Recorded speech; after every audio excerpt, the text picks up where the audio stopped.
The new season of Doctor Who kicked off on BBC One tonight, and that means one thing: the brand new series of Doctor Who Confidential, right here, right now on BBC Three. Bring it on. Series 4, we've got Catherine Tate is back as Donna. It's great to be back, yeah. It's as if I never left, actually. This is all your fault! I should have stayed at home! I think she's a brilliant character. Catherine's a great actress. Oh, I know all that bit. Catherine's first day on set just felt like she'd never been away.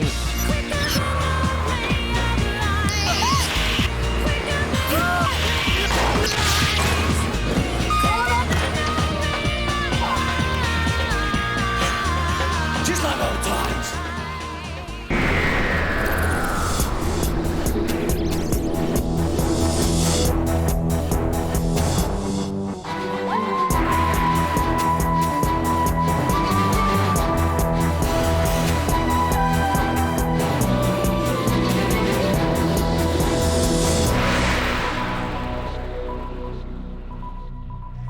With the script for Partners in Crime complete, the cast and crew are gathered at their Cardiff studios for the first read-through of the series.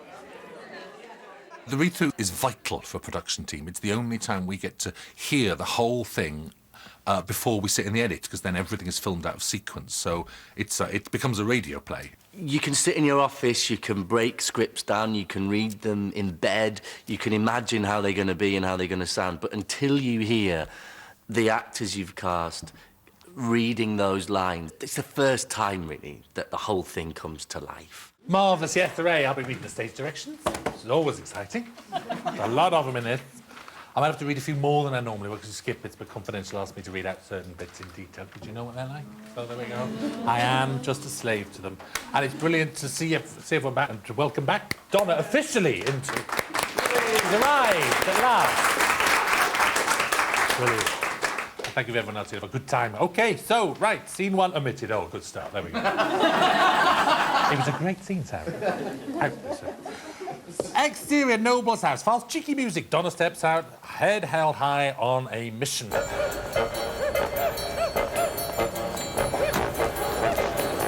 Donna walking along, left to right. The doctor walking along, right to left. Donna stops in the street, looks up Tower Block, which is the HQ of Adipose Industries.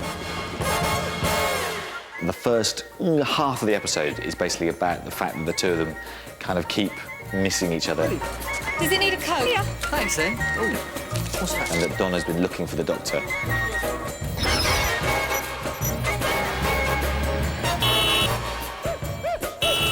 Bringing as someone who's met the Doctor before back, it's actually a chance for some great comedy, actually. It's like the opening 20 minutes of Partners in Crime, where they're simply missing each other.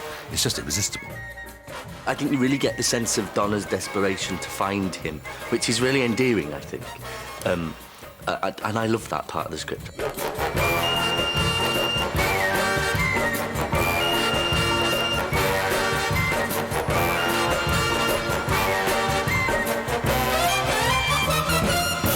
It's pretty surprising when the Doctor sees Donna for the first time. It's fairly unlikely. In his mind, of course, until he realises that she's been chasing him, it's such a random event. In the middle of him pursuing an alien invasion, he stumbles across Donna Noble from 2 Christmases ago. It's a great way to reintroduce the characters to each other. In a moment of great peril, you have this sort of dumb show. And you saw that on the page. Them miming this conversation to each other. The Doctor looks straight ahead, and Donna looks straight ahead, and she sees him. And he sees her. Oh, my God.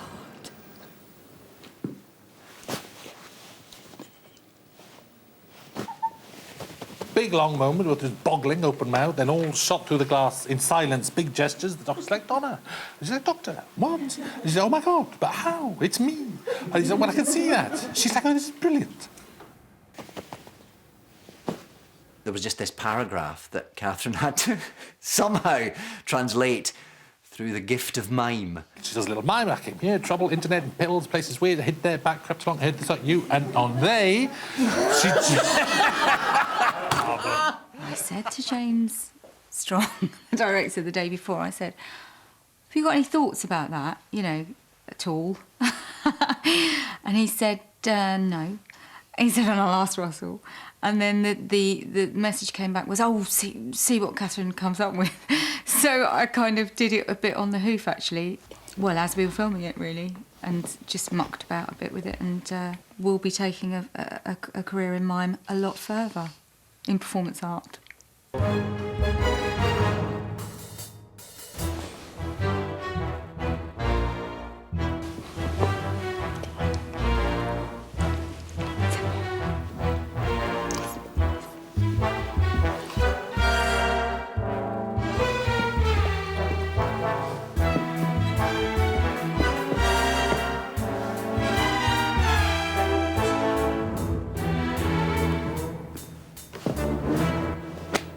But it's a lovely first scene and beautifully placed in the episode, just as the stakes are getting higher.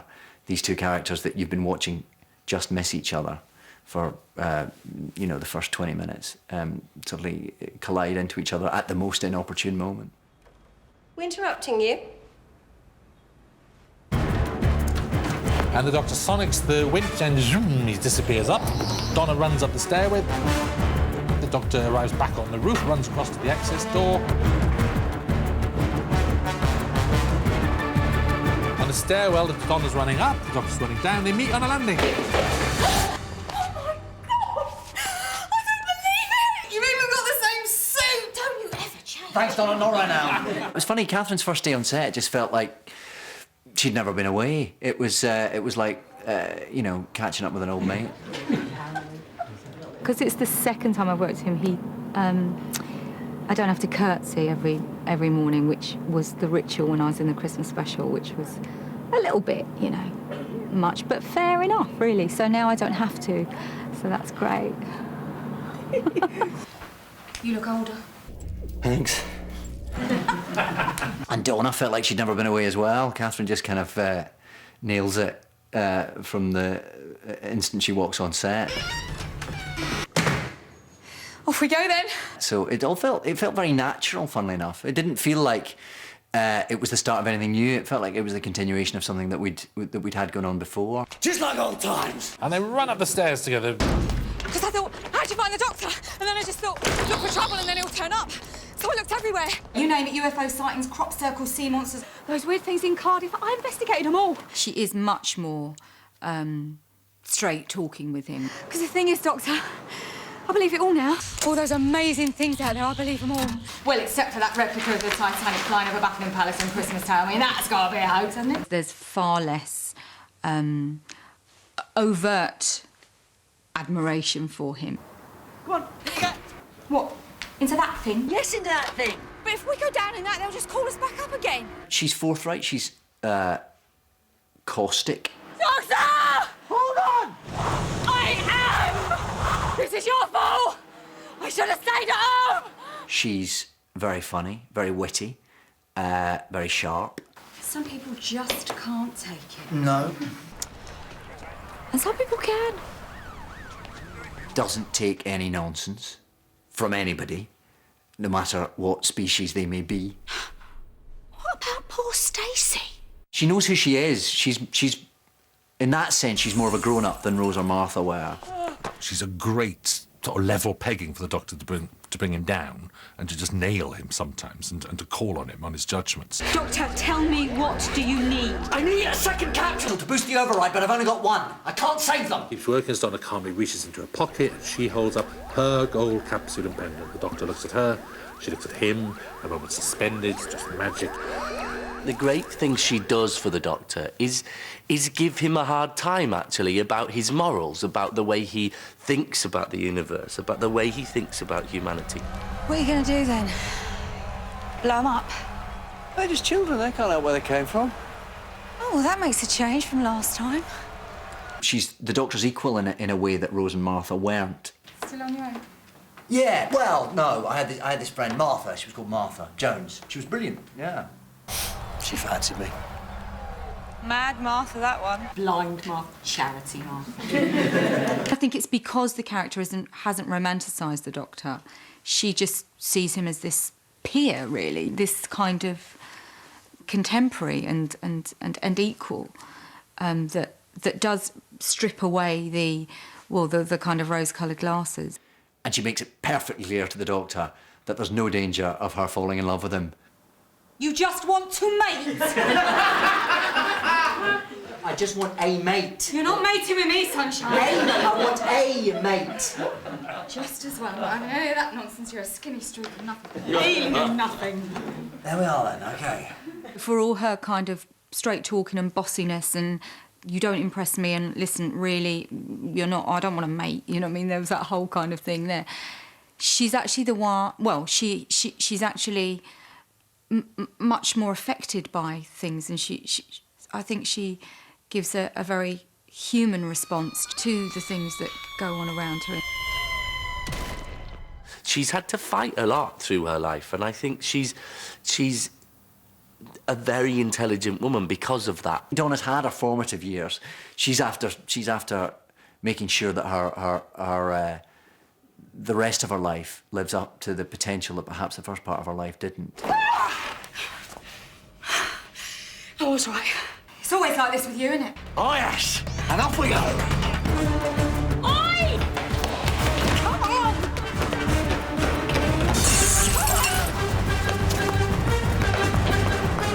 And bang, the door open, they go out to the roof. The roof's empty, the cradle's gone, the lowering mechanism clearly at work, and cut to the wide shot of the building. There's the Doctor and Donna heading down. I mean, the cradle sequence really is classic action movie formula. Miss Foster's smiling. Oh, I don't think so. Aims her sonic pen, the rooftop winch explodes, the Doctor and Donna and the Cradle plummet down. God help us. Plummet down, tower block falls racing past them. You get these sequences now and again, usually the big action sequences, that must, if you're a director, they must make your brain bleed a little bit, just trying to make sure you can paste them all together. They're making their escape in a window cleaner's cradle down the side of the building. But that was possibly the single biggest logistical challenge of my entire career.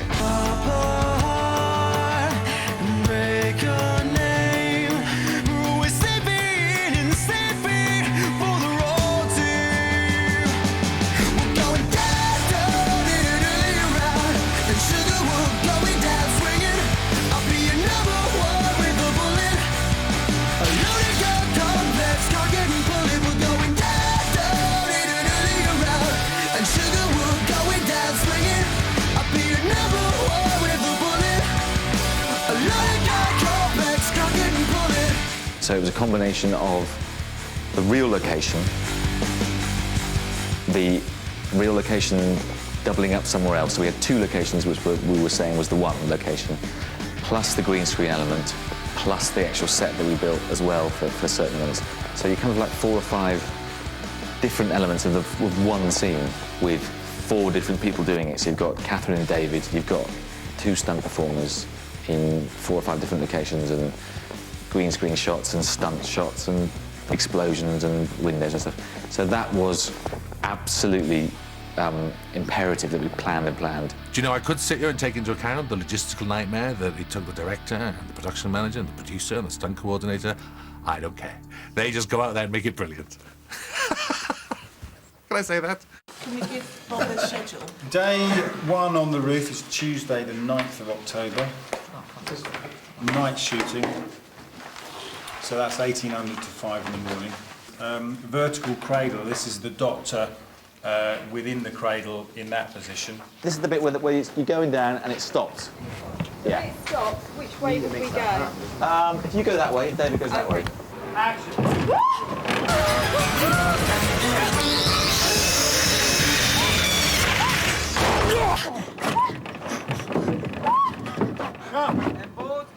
Good. So are we going from what we've just done to start Yeah, with? so basically... So we'd be down Still there, and then down, and then bang, whoa, and then get back up, and then do the whole... Right. Here we go. And action. Stop! Hold on. Hold on. Hold on, we can get him through the window. Smash it then! We'll be on another shot. Might as well be made of chocolate. Chocolate toolboxes.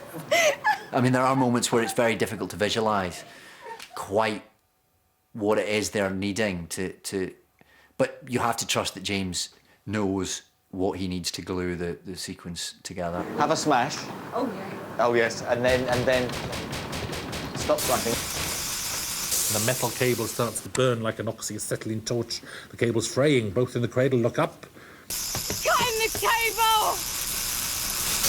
When the cradle was lowered actually down the side of the building, we weren't allowed to be in it. I was desperate to go down the side of the building. I quite like a bit of a height, and I thought it would be quite fun. But I suppose I'm not the person who has to answer to the insurers when an actor falls to their death down the side of a building. So I have to just surrender to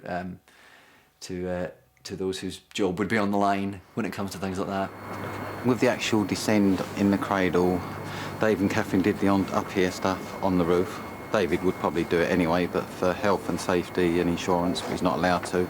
So we get 2 stunt performers. You do the odd look down, that's great. And Gordon, that David Stubble, has also had a little course on how to operate the cradle itself.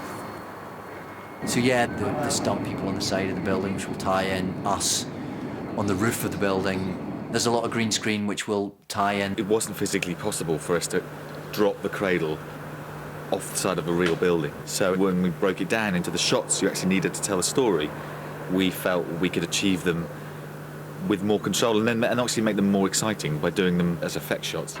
This is the second time we've been on the cradle, but now we're on green screen.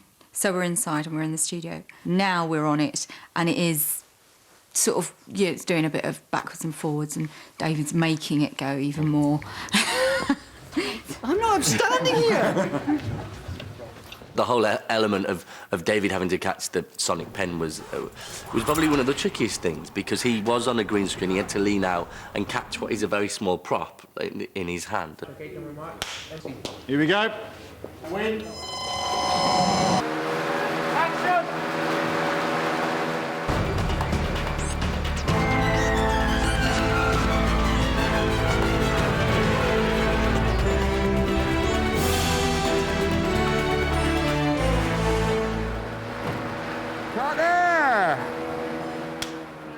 That was brilliant! Good throw! It's the only one, though.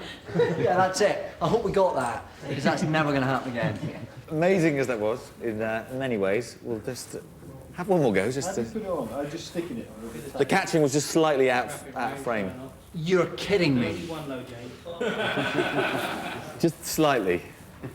But it won't be now. Caught that puppy. The actual stunt of the cable snapping and Catherine falling out of it was shot entirely with stunt doubles. The key thing with most stunts, actually, is to try and make them believe that it's really the character doing them.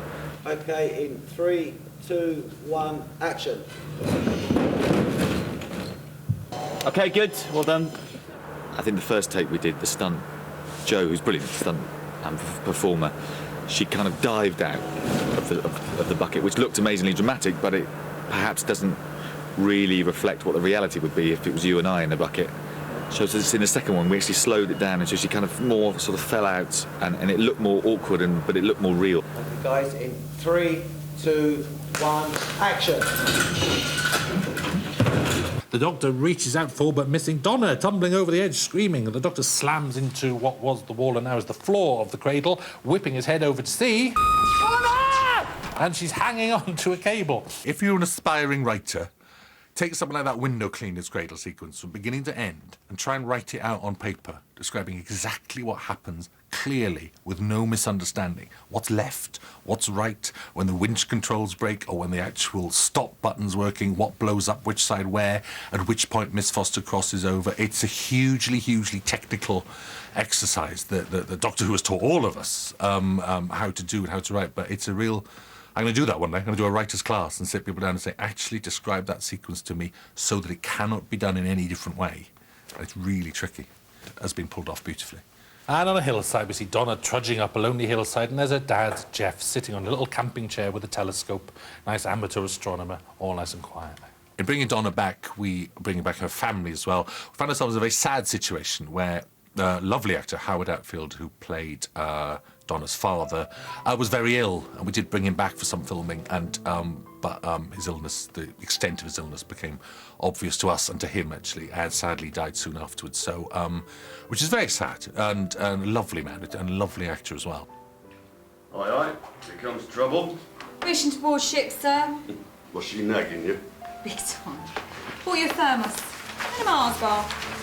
Seen anything? Oh, I've got Venus with an apparent magnitude of -3.5. At least that's what it says in my book. Come and see. We didn't want to recast the father. I thought that would just an insult in a way to the memory and not fair, you know. And I don't think any of us would have felt comfortable with a new man playing Donna's father. How far away is that? About 26 million miles. Later episodes, he's remembered. There's mentions of the father, so he's remembered nicely and with dignity. But we'll get there. One day, 100 years' time, we'll be striding amongst the stars. Just you wait.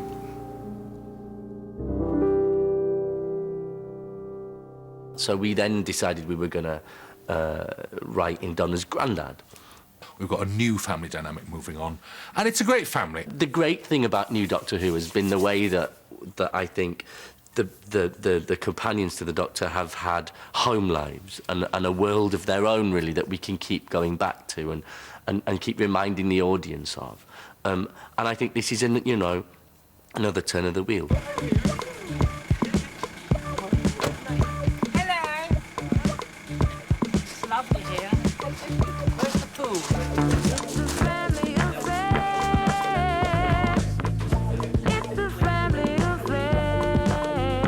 Another companion means a whole new family affair. Confidential takes a peek at Donna's home life and invites you to meet the Nobles. Yes, sir. Radio mic, sir. You got a radio mic? I think they've radioing This is it the there. most exciting thing that's happened to me this morning. Stunning. The nice thing about Donna's family is that it demonstrates that she's somebody who's perhaps a little bit stuck in her life, and her mother, who means terribly well, is slightly overbearing and, quite aspirational and wants to better herself, thinks Donna should better herself. I think that's something that quite a lot of people can identify with their families. Look at you. I mean, you're never going to find a flat, not while you're on the dole. And it's no good sitting there, dressed up, looking like you're joking. You've got to do something. The kind of dynamic that's happened is she's had to move back home, and it's a very fractious mother-daughter relationship. Like any mother, I have hopes and ambitions for her, and she seems to be going from job to job to job. It's not like the 1980s. No one's unemployed these days except you. You've got my favourite thing, which is mothers and daughters sniping at each other. All you mothers and daughters snipe at each other all the time. As far as Sylvia's concerned, she just has a daughter that's had unsuccessful relationship and isn't getting work and needs help and support and has moved back home. And so, of course, instead of showing that just in a loving, supportive way, I get a bit irritated with her. How long did that job with health and safety last? 2 days. And then you walk out. I have other plans. Well, I've not seen them. She's the kind of woman that will find fault. And it's no good sitting there dreaming. No one's going to come along with a magic wand and make your life all better. You can't turn around and saying, well, actually, I have got this grand plan. I'm gonna seek out this great alien that I met once, and he's gonna take me around the universe, Where's Grandad? Where do you think he is? Up the hill. He's always up the hill. Keep at it. Aye, aye. Here comes trouble. Was she nagging you? Big time. Bought you a thermos. Oh, Tom. Bernard Cribbins had appeared in our Christmas special. London at Christmas? Not safe, is it? I think we looked at that and thought, why not capitalise on it and bring him back? You seen anything? Yeah, I've got Venus. With an apparent magnitude of -3.5 at least. That's what it says in my little book. Yeah, come and see. Come on. Here you go. He fills the role that Donna's dad would have filled, you know, that kind of confidant for her, the person who knows the truth about what she's doing but doesn't let on, the person who encourages her, really, in many ways, to look to the stars, to look out there at how wonderful life can be. 2050, take 2, A&B come on board. Action. I suppose you've seen a little blue box. Is that slang for something? I mean it. If you lead, as I think she felt she did, lead a very banal, mundane, same old kind of life, why wouldn't you go with this dazzling doctor? If you ever see a little blue box flying up there in the sky, just shout for me, Gramps. Oh, you just shout. Obviously, we know Catherine Tate as a great comic actor, so you've got all that coming out of the script because people know that they're writing for her, and also the way she'll turn a line will keep surprising you, and then she'll surprise you again by fulfilling all the emotional moments as powerfully as she does as well. She seems to have a valve that taps right into her soul and into the soul of Donna. It's just the things I've seen. Sometimes I think I'm going mad. I mean, even tonight, I was in a...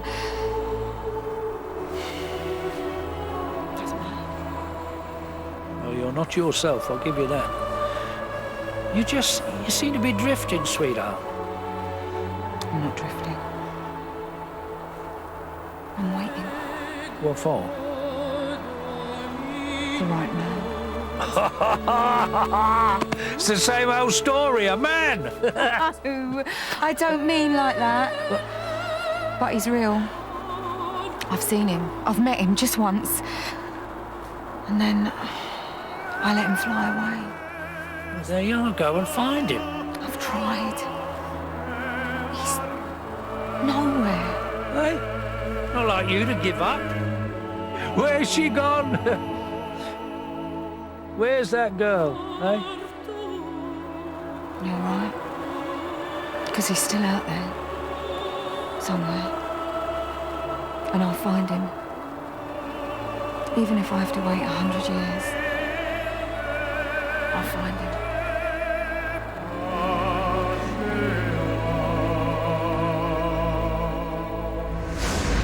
Adipose Industries, the 21st century way to lose weight. And here it is. One capsule once a day for 3 weeks, and the fat, as they say. The fat just walks away. The adipose are fat, living fat. Funny as I get middle-aged and spread that I write stories like this, but it's like because I think I wanted a monster that was we've done big, burly, scary, fanged monsters. We've done werewolves, we've done a Lazarus monster and stuff like that, and I'm sure we will again.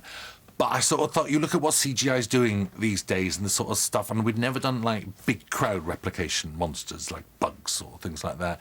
But I just wanted something a bit more bizarre and surreal and puppety, and, you know, there's a cuteness to them, and I think they're sort of funny, but I don't think they're funny at all. I think they're absolutely macabre.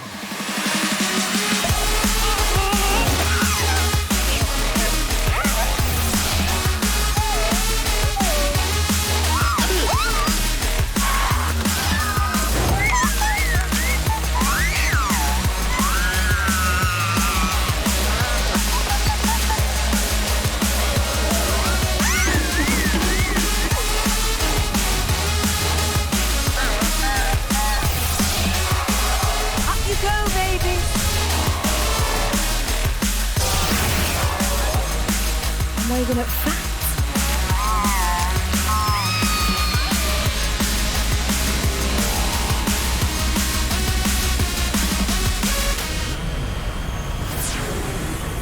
It's a nice idea, isn't it, that you take a pill to transform your life's woes, that you could have as much chocolate cake as you could ever wish for and not have to worry about the consequences because you could just take a pill and be rid of it. What's nice about the whole adipose thing is that it's not actually that bad if it worked. It's a kind of win-win situation for everyone, really. I mean, yeah, matron Ophelia shouldn't be doing it, and there is the dangerous side effect that if it all goes wrong, it destroys you utterly. But when you see the characters for whom it's working, they're rather pleased about it. I feel fantastic. It's a new lease of life. One of the characters' entire body gets absorbed by them. So what they do is quite scary. Back in Stacey's bathroom, she's boggling, looking down as her skin stretches out. Nothing actually breaking through, no broken skin or blood. Instead, the stretching skin is whitening and smoothly dividing off, and a lump plops free with Stacey standing by the sink. It just plops down into the bowl. Her stomach twangs back to normal, and the lump is an adipose, standing in the sink bowl like a bag of sugar, with little arms and legs, little black dots, little mewling mouth. I should have brought him with you. You should see it. It's like a soft toy. It's waving, little stumpy arms. And Stacey's just boggling. What are you? For the sequences where the adipose are moving under people's clothes, we talked long and hard about how we were going to achieve them. And basically any effects came up with this sort of bladder system. So the actors wore a sort of corset underneath their clothes, into which were stitched bladders with air lines coming away from them. And so an effects technician would basically push buttons that blew air into and inflated these various bladders at various points on people's body. Building the mechanics behind that bulging fat was a challenge the effects team relished getting their teeth into. Walks into the room, feels like a big balloon. Said, hey girls, you are beautiful. Diet Coke and a pizza, please. Diet Coke, I'm on my knees screaming, big girls, you are beautiful. You take your skinny girl, I feel like I'm gonna die. 'Cause a real woman needs a real man, here's why. You take your girl and multiply her by 4. Now a whole lot of woman needs a whole lot more.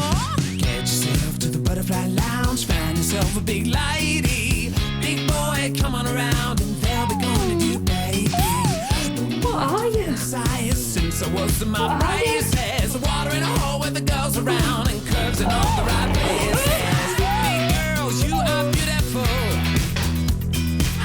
Big girls, you are beautiful.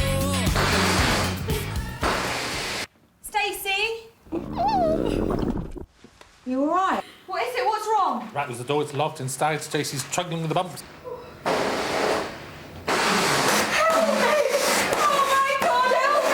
Donna's thumping at the door. Stacey! Stacey! In a second, she's gone. Her whole body divides into separate pieces. 20 separate adipose plop, tumbling to the floor in amongst her falling, empty clothes. Then we see on the floor a number of adipose waddling about, heading for the walls. Donna hears something, listens, tiny giggling, scurrying noise. She shoves at the door hard. And let go. The bolt flies open, door opens, she stands there, she sees the clothes on the floor, and there on the windowsill is one little adipose, gives Donna a little wave, like bye-bye. It hops out of the window, wee, gone. They were completely CGI creations, so we had nothing on the set to shoot. Although the art department did make a little woolly one, so we did have a few woolly pretend ones. And these?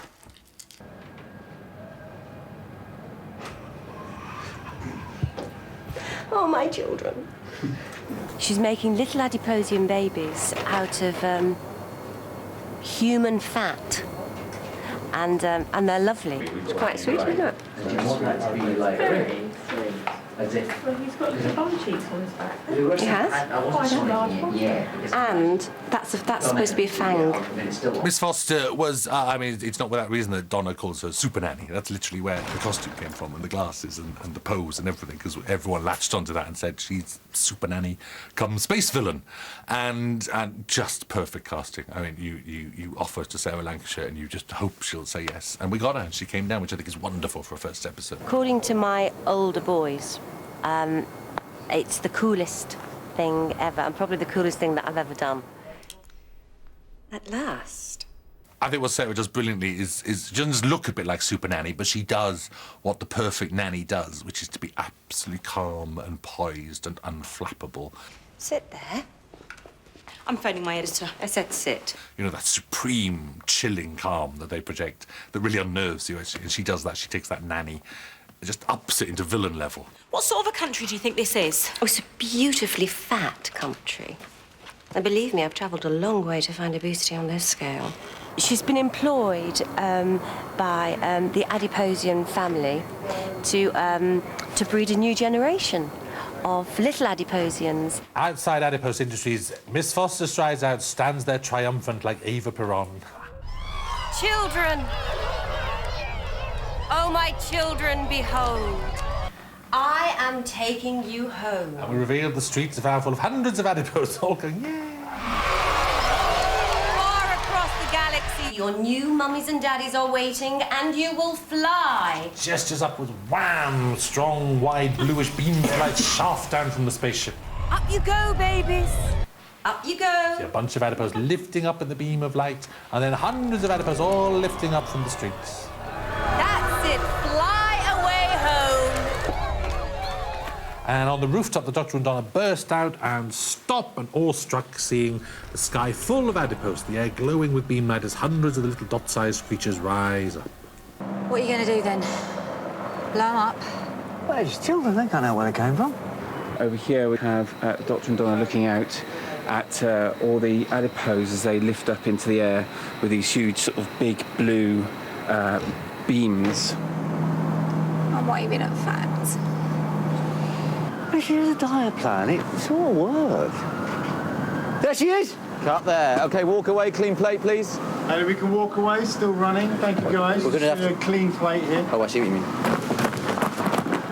And then, once we've got a nice foreground with the Doctor and Donna, we can then bring in our effects. So for our effects, we're going to have potentially hundreds of little adipose that are flying up. So each one is going to, with a bit of luck, have a little bit of different animation. We've actually got software that we're hoping to utilise for this, and for most of our adipose shots when there's many of them, which will sort of artificially, like an artificial intelligence, it will try and do separate moves for them, so we don't have an animator there trying to animate moves for hundreds upon hundreds of adipose. So hopefully we're going to have our adipose all flying up in, maybe about 6 different beams of light, and they're sort of bluish light coming towards us. And then at a certain point, we'll have several shots like that. We'll have a close-up and a medium-wide shot. And then at a certain point, we're going to have Nanny coming up, and we'll see her with some adipose in the foreground, with some adipose in the background, floating into shot on her levitation beam. 154, take one, come on. And action. Major Ophelia, listen to me! Oh, I don't think so, Doctor. And whatever I say next. Really? Cue rolling. Start again. Do you want a reminder? You all right? No, I'm fine. Here we go. And action. Major Ophelia, listen to me! Oh, I don't think so, Doctor. And if I never see you again, it'll be too soon. Oh, why does no one ever listen? I'm trying to help you. Get across to the roof. Can you shift the levitation beam? What, so you can arrest me? Listen, I saw the Adiposian instructions. They know it's a crime breeding on Earth. So what's the one thing that they want to get rid of? Their accomplice! I'm far more than that. I'm Nanny to all these children. Exactly. Mum and Dad have got the kids now. They don't need the nanny anymore. Lights.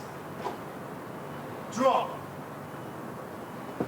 It's a nice different type of story, because although the matron is a bit of a baddie, it's not that straightforward, and actually there's quite a symbiotic relationship between the humans and the Adiposians. If only it were working out a bit smoother than it is. I suppose you can wonder whether Matron Ophelia is doing her job or not. The real villains are the Adipose family off stage, who are seeding planet Earth with this. She's absolutely a villain, though. I mean, lovely Stacey. Think of Stacey. She sits at home, she's going out on a date, she's happy, she's lost weight, she's a lovely woman, her own house, and she dies on her own bathroom floor, splitting into fat. It's a terrible death. Miss Foster deserves everything that's coming to her. I think she's a goodie, by the way. I don't think she's a baddie. If she is a baddie, maybe it's just that we're seeing things from a slightly different perspective, but I've persuaded myself that actually she's quite a nice lady. Back to it. So then, TARDIS. Come on! So, whole wide universe. Where do you want to go? Oh, I know exactly the place. Which is? 2.5 miles that way.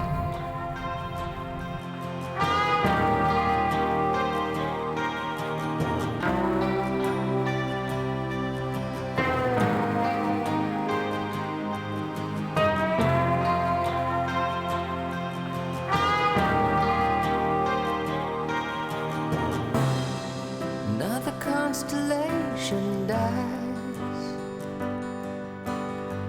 Do what you want, 'cause it's your own sky.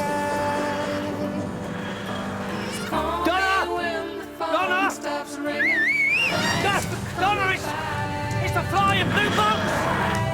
I'm on your good side.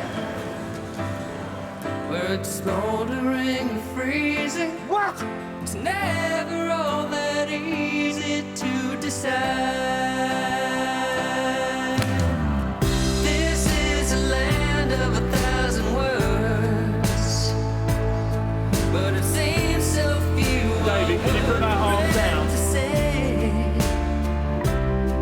except I'll be looking after my own world. You just keep on That's Donna! That's Donna. And that's him! That's him! That's him! That's him! Yeah! Go on, girl! Go on! Get up there! Hey! Up there! It's just the joy of someone being able to travel off in time and space to see that via a grandfather. One of my favourite things we've ever done. He doesn't resent that. He doesn't envy her. He stands there and cheers and waves her off and says, "Go get it, girl, and grab it, and do what I never did." And then suddenly, at the end of this episode, Donna Noble, the happiest moment of her life, runs up to a blonde woman in the crowd who turns around and is Rose Tyler. Listen, this woman comes along, a tall blonde woman called Sylvia. Tell her that bin there. It'll make sense, all right? That bin there.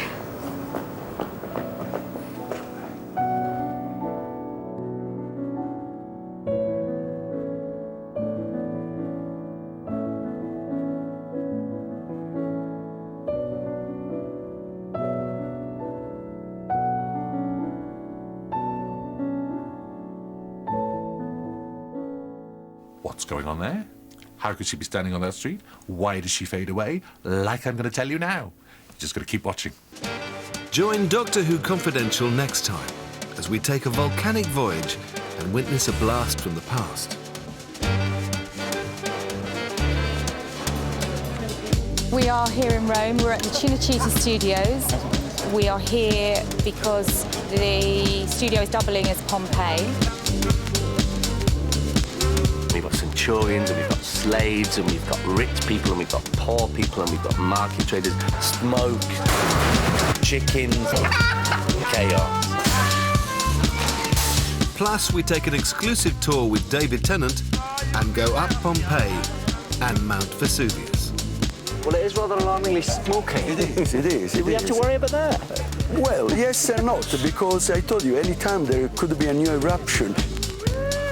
You're very chilled out here. You're very cool. Well, that's life.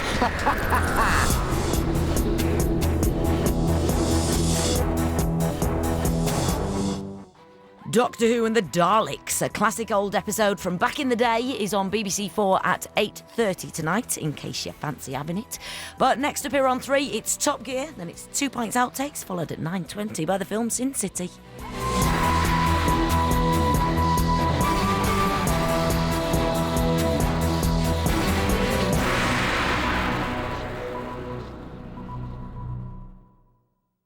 My mum's dead. What? She just keeled over and her heart stopped. Oh my God. Is she all right? No, she's dead, Donna. Oh God, yeah, sorry, I wasn't thinking. Polling is back tomorrow at 9:30 on BBC Three. Missed an episode? Catch up with BBC iPlayer. Hi, dudes and young people. I'm young and cool and irreverent too. Watch The Wall. It's a new comedy show with me, and there's loads of chat and music and stuff. I think you'll like it a lot. It's going to be amazing. The Wall, Tuesday at 11 on BBC Three. How exciting! Tiffany! Leo! Whitney! Morgan! When I had you to myself, I didn't want you around. Those pretty faces always made you stand out in the crowd. Then someone picked you from the bunch, one glance was all it took. Now it's much too late for me to take a second look.